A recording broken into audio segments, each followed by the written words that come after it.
They say when you meet the one, you just know. I never really believed that until I met Julie.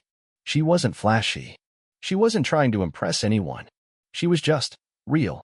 The first time I saw her, she had her hair pulled into a messy bun, juggling a coffee, a phone, and a falling apart binder with loose papers spilling everywhere. I offered to help, and she looked up, laughed, and said, "Only if you know how to tame wild paper." That laugh, God, that laugh. It was like sunshine through fog. I was hooked. We started as friends.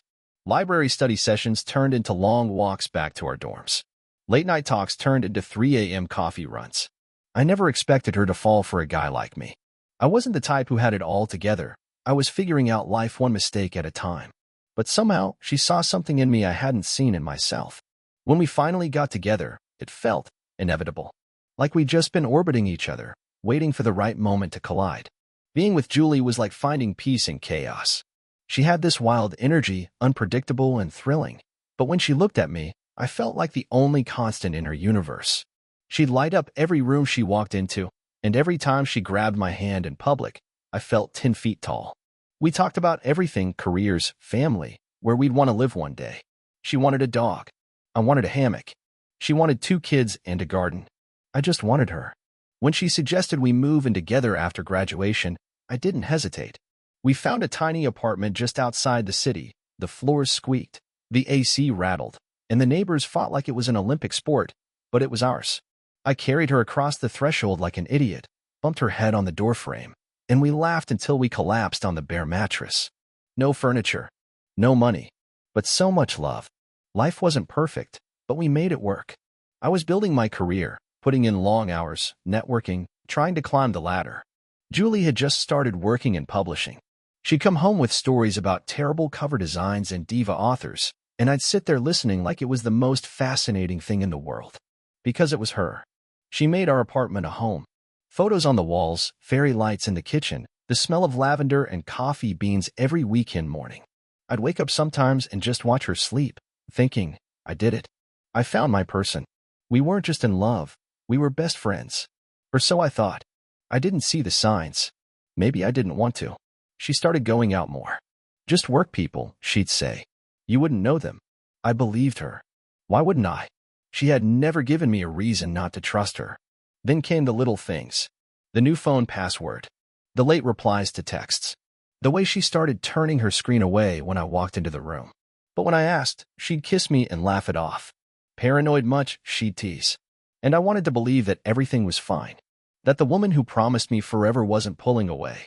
That I wasn't slowly being replaced by someone who made her heart race in ways I no longer did. Because we shared everything. A home. A bed. A future. Or so I thought.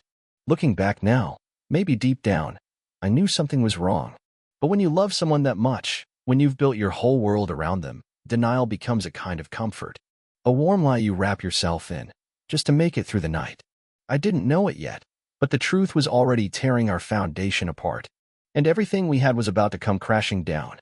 It happened on a Thursday. Funny how I remember that. Not the date, not the exact time, but Thursday. Because we always had our mini date nights on Thursdays, nothing fancy, just takeout and a bad Netflix movie. It was our tradition, our reset button. I looked forward to it every week like a kid waits for Friday. That evening, I got home early. I had picked up her favorite Thai food, extra spicy pad CEW, with that weird coconut water she liked. I even grabbed those dumb chocolate-dipped pretzels she used to hide in the cabinet and pretend she didn't eat 3 at a time. I wanted to surprise her.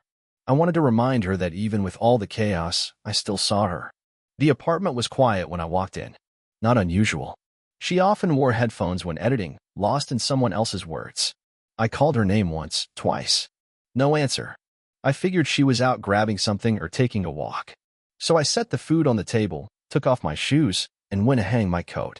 That's when I noticed it. Her phone. Sitting on the kitchen counter. Lit up. Unlocked. It was stupid. I wasn't the jealous type. I had never looked through her messages before. Not once. But something in me, some quiet, aching part of my gut, told me to pick it up. Just to check. Just to ease my mind. So I did. And in the space of 15 seconds, my entire world collapsed. There it was, a string of messages from a name I didn't recognize. No emojis. No saved contact photo. Just raw, Unmistakable text. Last night was amazing. I can't stop thinking about you. You should have told me you had a boyfriend. I feel bad, but not enough to stop. He's clueless, isn't he? My hands started shaking. I scrolled faster, trying to convince myself I was misunderstanding something, anything. That this was just a joke. That maybe it was an old message from before we met. That maybe this wasn't even her phone. But then I saw the photos. Hers. With him. At the bar she said she hated. In the shirt I bought her last Christmas. And her smile. That smile I used to think was only mine, she was wearing it for someone else. I dropped the phone like it burned. I couldn't breathe. My ears were ringing. My chest felt like it was caving in.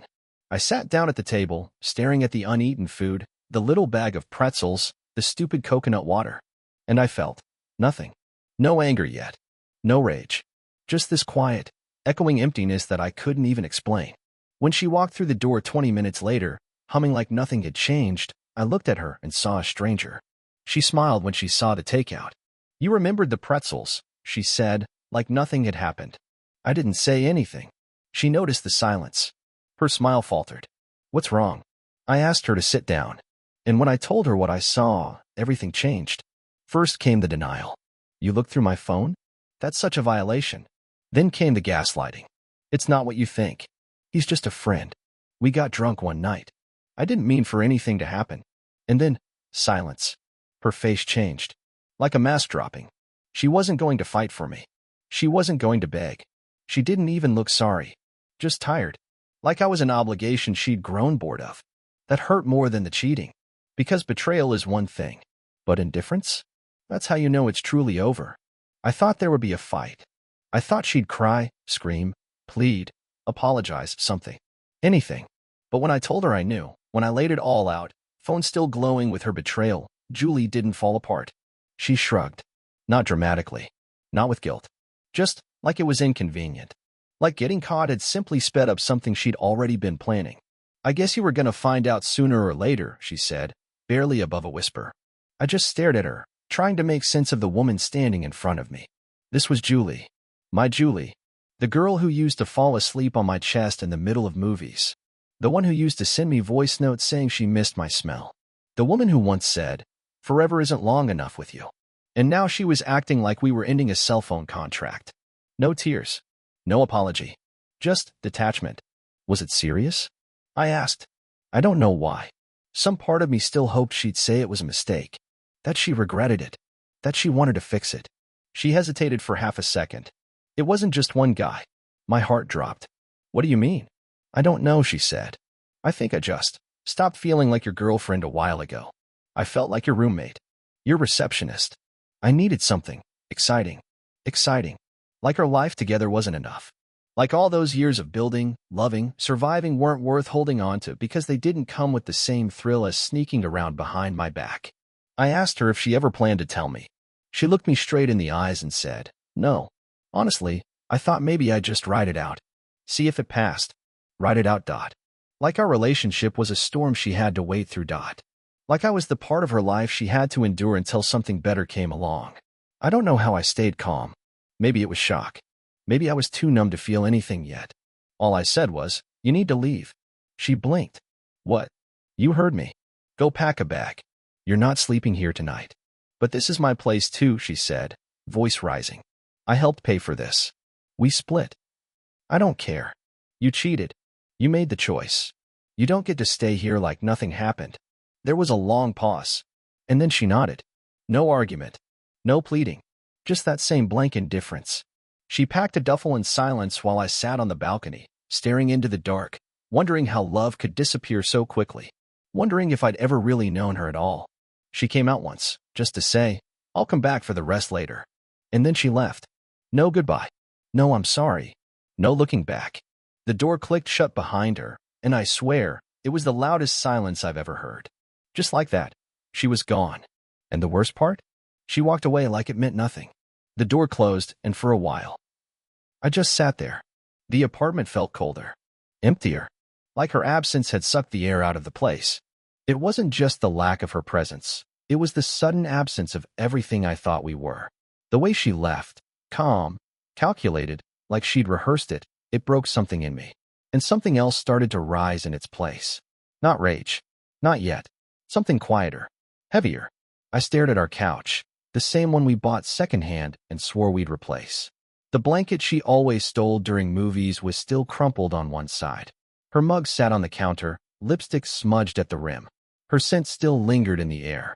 And all I could think was, she didn't even flinch. After everything, the years, the promises, the sacrifices, she walked out like it was nothing. Like I was nothing. That's when it hit me. She'd planned this. This wasn't a one-night mistake. This was months, maybe years, of deception. Behind my back. In our home. On our bed. With strangers. And the more I thought about it, the more I realized how thoroughly she had played me. The late nights, the sudden work trips, the phone that never left her side. I had chalked it all up to stress. To life. Because I trusted her. Because I loved her. And she used that love like a shield, something to hide behind while she chipped away at my sanity. That's when the anger came. Not the screaming kind. The cold kind. The kind that doesn't burn, but freezes. The kind that sharpens your vision, makes you remember every little detail with surgical clarity. The kind that doesn't lash out, it plans. I wasn't going to let her get away with it. Not like that. Not after wrecking everything and walking away like she'd just ended a lease agreement. She thought she could cheat, lie, break me, and still walk off with half the life we built? No. I gave her my love, my loyalty, my home, and she gave it to someone else behind my back. Multiple someones. I wasn't just going to sit here and heal quietly while she played the victim. I wasn't going to scream. I wasn't going to cry. I was going to get even. But not with fists. Not with chaos. With precision. Because if Julie thought she could treat me like an option, she was about to learn just how dangerous it is to underestimate a man who gave everything and got nothing back. Revenge wasn't something I planned overnight. I'm not that guy. I'm not the slash her tires kind of man.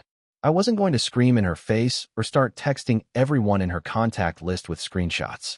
No, Julie didn't deserve passion from me anymore. Not even the kind that came with rage. She deserved silence. She deserved calculation. She deserved to feel what I felt. The slow realization that something you once trusted had turned on you. That everything you relied on was quietly being dismantled behind the scenes.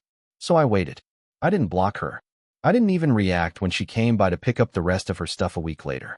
I just stood in the corner, arms crossed, face like stone. No yelling. No begging. Just watching. And that unnerved her more than anything. She kept glancing at me, expecting some kind of explosion. But I gave her nothing. Because the storm wasn't coming that day. It was coming later, and she wouldn't even see it until it was too late. She didn't know it yet, but I had started collecting things. Screenshots. Emails. Names. Timelines. The guy she called just a co-worker had apparently been more than that, and not just recently. There was another guy before him. And another. A whole trail of deceit. And lucky for me, one of them was stupid enough to message her on her work laptop.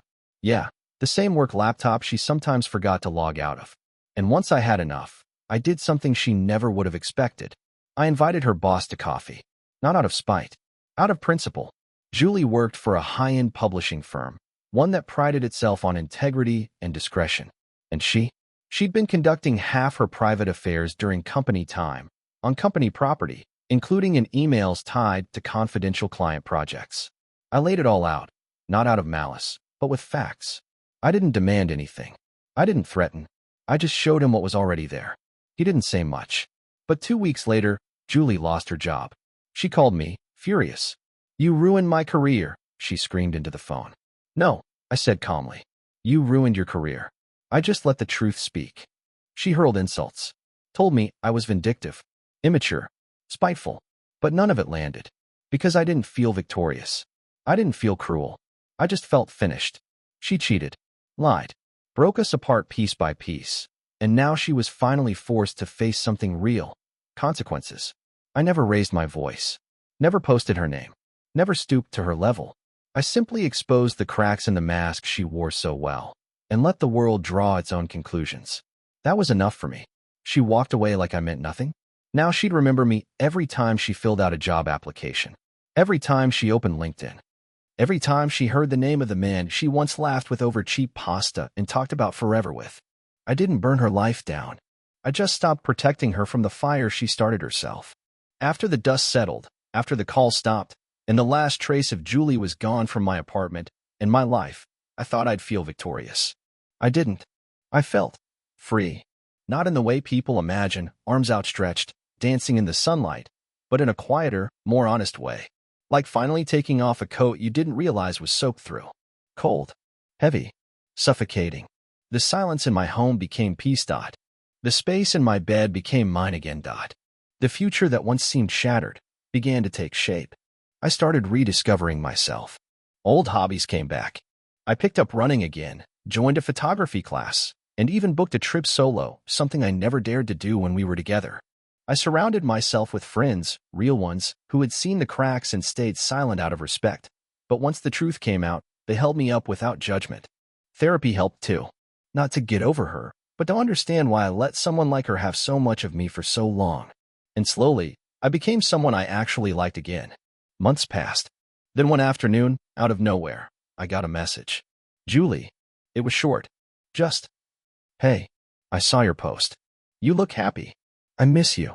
Can we talk?" I stared at the screen for a long time. And I didn't feel rage. I didn't feel sadness. I felt nothing. I didn't respond. A week later, she tried again. "I was stupid. You didn't deserve what I did. I messed up everything. I see that now."